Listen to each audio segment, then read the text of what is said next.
안녕하세요. 오늘은 글리코겐 대사에 대해 말씀드리겠습니다. 글리코겐은 우리 몸에서 가장 중요한 저장 탄수화물로 포도당을 안전하게 저장했다가 필요할 때 빠르게 동원할 수 있도록 해주는 핵심 시스템입니다. 특히 글리코겐 대사는 단순히 에너지 저장만의 문제가 아니라 식후 상태와 금식 상태를 연결하고 근육 활동과 혈당 유지 사이의 균형을 맞추는 중요한 생리적 기전입니다. 오늘은 먼저 글리코겐이 어디에 저장되는지 보고 그 다음 간에서의 합성과 분해 경로, UDP 글루코스의 의미, 글루코제네시스, 글루코게놀라이시스의 핵심 단계, 그리고 사이클릭 AMP와 프로테인 키나제에 의한 조절, 마지막으로 글리코겐 스토리지 디지즈에 대해서 차례대로 살펴보겠습니다.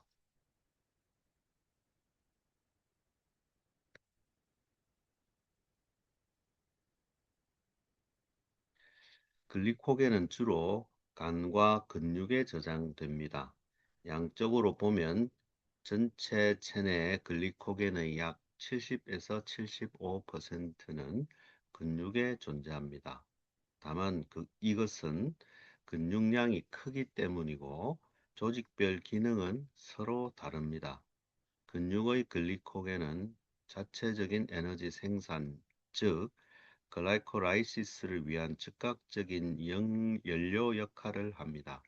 반면 간의 글리코겐은 혈당 유지가 핵심 역할입니다. 식사와 식사 사이 또는 금식 상태에서 간은 저장해둔 글리코겐을 분해하여 포도당을 혈중으로 공급합니다. 또 글리코겐은 구조적으로 고도로 브랜치드, 가지가 쳐져 있는 브랜치드 폴리머이기 때문에 저장 효율이 높고 동시에 빠른 동원이 가능합니다. 즉, 저장과 동원이라는 두 가지 요구를 동시에 만족시키는 매우 정교한 형태라고 볼 수 있습니다. 이 슬라이드는 전체 발표에서 가장 중요한 부분입니다. 간에서는 글라이코게네시스와 글라이코게놀라이시스가 상황에 따라 서로 교대로 활성화되며 이 과정이 혈당 항상성을 유지합니다. 먼저 식후 상태를 살펴보겠습니다. 식사를 하면 혈당이 올라가고 인슐린이 분비가 증가합니다. 이때 간 세포로 유입되는 포도당은 먼저 글루코스 6포스페이트가 되고 이어서 글루코스 1 포스페이트로 전환됩니다. 그 뒤에 UDP 글루코스를 거쳐서 글리코겐으로 저장이 됩니다. 즉, 식후 간은 포도당을 받아서 저장 모드로 들어갑니다. 반대로 금식 상태에서는 글루카곤이 증가하고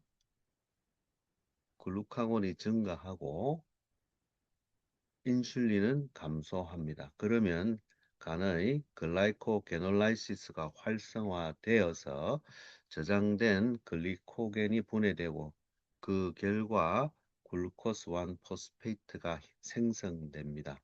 이것은 다시 글루코스 6 포스페이트가 되고 간에서는 글루코스 6 포스파타제가 있기 때문에 최종적으로 프리글루코스로 전환되어 혈액으로 방출될 수 있습니다. 여기서 가장 중요한 차이는 바로 이것입니다. 간은 글루코스 6 포스페이트를 가지고 있기 때문에 혈중으로 포도당을 내보낼 수 있지만 근육은 그렇지 못합니다. 그래서 간은 전신 혈당 조절 기관이고 근육은 자체 소비 기관이라고 말할 수 있습니다. 또한 금식이 12시간 정도 지속이 되면 간의 글라이코겐이 거의 고갈이 됩니다. 그 이후에는 글루코네오제네시스가 본격적으로 중요해집니다. 즉, 간에서는 글라이코겐 분해가 초기 금식 대응이고 글루코네오시스가 더 긴 금식 대응을 맡는다고 이해하시면 좋겠습니다. 글라이코겐 합성에서 매우 중요한 개념이 바로 UDP 글루코스입니다. 포도당은 바로 글라이코겐 사슬에 붙는 것이 아니라 먼저 활성화된 형태로 바뀌어야 합니다.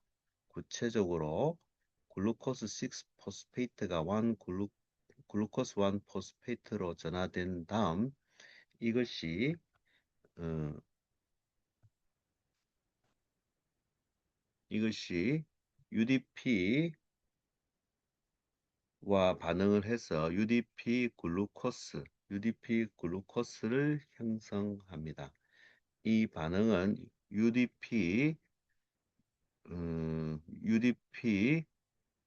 글루코스 포스포릴라제에 의해 촉매되며 피로포스페이트가 분해되면서 반응이 한, 한 방향으로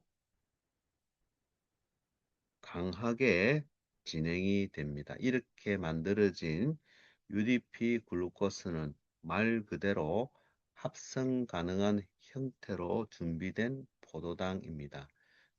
즉 UDP라는 좋은 리빙 그룹이 붙어 있기 때문에 글라이코겐 신세이즈가 포도당 장기를 기존 글라이코겐 체인에 효율적으로 전달할 수 있습니다. 따라서 UDP 글루코스는 단순한 중간체가 아니라 글라이코겐 바이오신세시스를 가능하게 하는 액티베이티드 글루코스 도너라는 의미를 가지고 있습니다.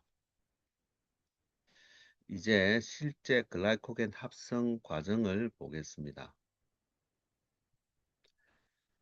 글라이, 글라이코겐 바이오신세시스의 핵심 효소는 글라이코겐 신세테이즈입니다. 이 효소는 UDP 글루코스를 이용해서 기존 글라이코겐 사슬의 말단에 글루코스를 계속 붙여 나갑니다.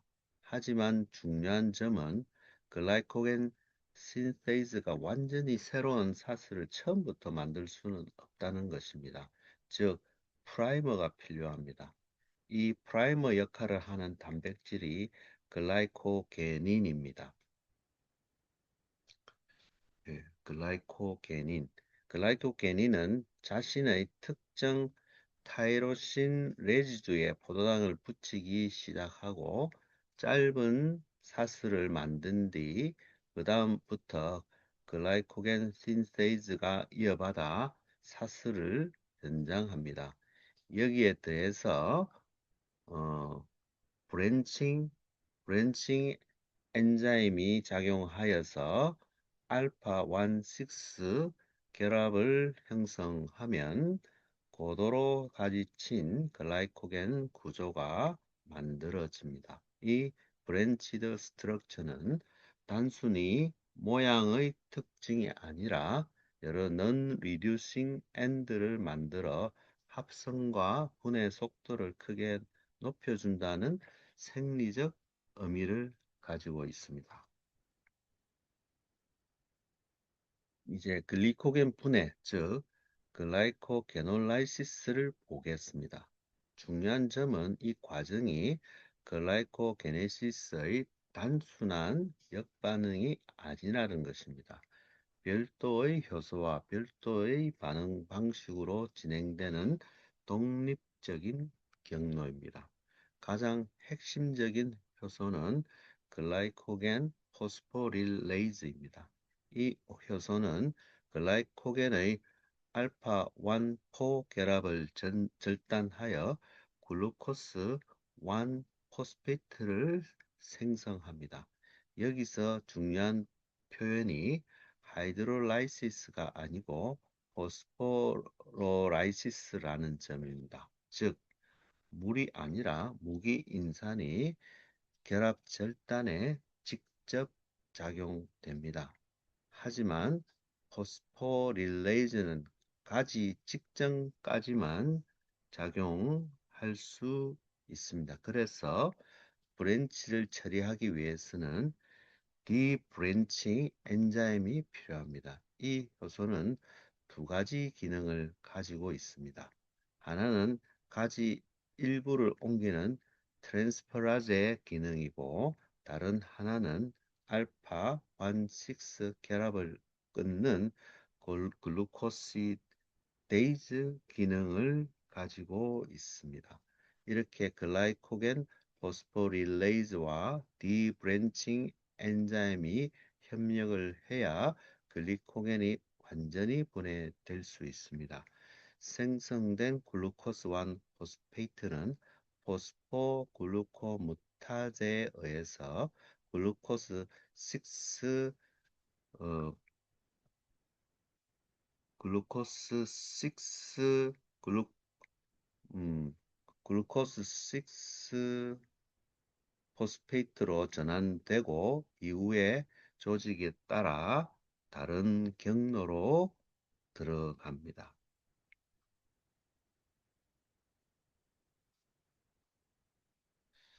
글리코겐 대사의 신호 전달에서 가장 중요한 분자는 사이클릭 AMP입니다. 글루카곤이나 에피네프린 같은 호르몬이 작용하면 세포막의 아데닐 사이클레이즈가 활성화되어서 ATP로부터 사이클릭 AMP가 생성됩니다. 이 사이클릭 AMP는 프로테인 키나제 A를 활성화시키고 그 결과 글라이코게놀라이시스를 촉진해서 정확히 듣지 못했습니다. 다시 이용해 주세요. 글라이코게네시스는 억제됩니다. 즉, 에너지가 필요하다는 신호가 들어오면 사이클릭 AMP가 중심이 되어 저장 모드를 분해 모드로 전환하는 것입니다. 반면 사이클릭 GMP는 여러 생리 기능에서 중요하지만 글라이코겐 메타볼리즘에서는 상대적으로 중심성이 떨어집니다. 따라서 이 슬라이드에서는 사이클릭 AMP가 핵심이며 발표할 때도 글라이코겐 대사의 세컨드 메신저는 기본적으로 사이클릭 AMP가 중심이라고 강조하시면 좋겠습니다. 또한 사이클릭 AMP 신호는 포스포디에스테라제에 의해서 종료가 됩니다. 인슐린은 일부 상황에서 포스포디에스테라제의 활성을 높여 사이클릭 AMP를 낮춤으로써 글라이코게놀라이시스를 억제하는 방향으로 작용합니다. 근육에서 글라이코겐 포스포릴레이즈는 매우 정교하게 조절됩니다. 왜냐하면 근육은 순간적인 에너지 요구 변화가 매우 크기 때문입니다. 먼저 사이클릭 AMP는 중요한 활성화 신호입니다. 사이클릭 AMP가 증가한다는 것은 ATP가 소모되고 있다는 뜻이므로 근육은 이를 에너지가 부족하다는 신호로 받아들입니다. 이때 포스포릴레이즈가 활성화되어서 글라이코겐 분해가 촉진 글라이코겐 분해가 촉진됩니다. 반대로 ATP와 글루코스 6 포스페이트가 충분한 에너지 상태를 의미하므로 포스포릴레이즈가 억제됩니다. 즉, 근육에서는 에너지 차지에 따라 효소가 직접 조절됩니다. 또 하나 중요한 것이 칼슘입니다. 근수축이 시작되면 세포질 칼슘 농도가 증가하고 칼슘은 칼모듈린을 통해서 포스포릴레이즈 키나제를 활성화합니다. 그 결과 글라이코겐 포스포릴레이즈가 활성화되어 글라이코게놀라이시스가 증가합니다. 즉, 근육에서는 수축 신호와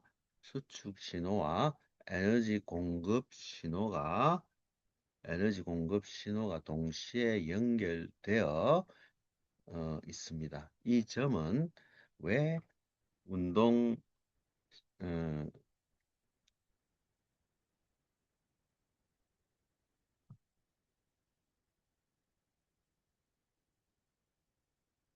음, 뭐 그쪽 이 점은 왜 운동 시작과 동시에 글라이코겐 분해가 급격히 증가하는가를 설명하는 핵심입니다. 그 다음에 글라이코겐의 합성을 살펴보겠습니다. 글라이코겐 신세이즈는 글라이코겐 포스포릴레이즈와 거의 반대 방향으로 조절됩니다. 즉, 글라이코겐 신세이즈는 디포스포 디포스포릴레이티드 스테이트에서 활성형, 포스포릴레이티드 스테이트에서 비활성형입니다. 인슐린이 작용을 하면 글루코스 업테이크와 글루코스 6 포스페이트 생성이 증가하고 프로테인 포스파테이즈의 작용이 촉진되어 글라이코겐 신세이즈가 활성화됩니다. 따라서 식후 상태에서는 근육도 포도당을 받아 합, 글라이코겐을 합성하게 됩니다. 반대로 사이클릭 AMP가 증가하고 프로테인 키네이즈가 활성화되면 글라이코겐 신세이즈는 인산화되어 억제됩니다. 즉, 에너지 필요 상황에서는 합성은 멈추고 분해가 우세해집니다. 이 슬라이드의 핵심은 근- 근육에서는 글라이코겐 신세이즈와 포스포릴레이즈가 서로 반대 방향으로 조절된다는 것입니다. 이 레시프로칼 컨트롤이 있어야 불필요하게 합성과 분해가 동시에 일어나는 낭비를 막을 수 있습니다. 프로테인 이 슬라이드는 전체 조절 기전을 통합해서 보여주는 부분입니다. 가장 핵심은 프로테인 키네이즈가 키네이즈와 프로테인 포스포릴레이즈에 의한 레시프로칼 레귤레이션입니다. 사이클릭 AMP가 증가하면 프로테인 키네이즈가 활성화됩니다. 그러면 포스포릴레이즈 키네이즈가 활성화되고 이어서 글라이코겐 포스포릴레이즈가 활성화되어 글라이코게놀라이시스가 촉진됩니다. 동시에 글라이코겐 신세이즈는 인산화되어서 억제됩니다. 즉, 하나의 신호가 들어왔을 때 분해는 켜고 합성은 끄는 방향으로 동시에 조절되는 것입니다. 반대로 프로테인 포스페이트 1은 포스포 릴레이즈와 포스포릴레이즈 키네이즈를 비활성화하고 글라이코겐 신세이즈를 활성화하는 방향으로 작용합니다. 인슐린은 바로 이 포스페테이즈 쪽을 지지하면서 저장 상태를 만듭니다. 따라서 글라이코겐 메타볼리즘의 조절은 단순히 한 효소의 온오프가 아니라 여러 효소를 동시에 반대 방향으로 조절하는 통합적 네트워크 조절이라고 이해해야 합니다.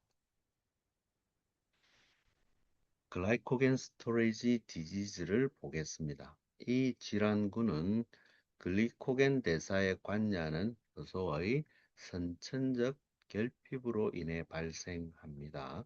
결과적으로 글라이코겐이 비정상적으로 축적되거나 정상적으로 동원되지 못하게 됩니다.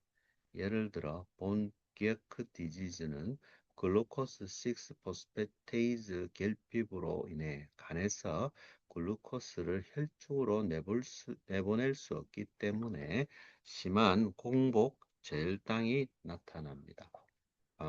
반면 맥아드리 디지즈는 근육 포스포릴레이즈의 결핍으로 인해 운동 시 글라이코겐을 제대로 분해하지 못하여 운동 불내성, 근육통, 근육 약화가 나타납니다.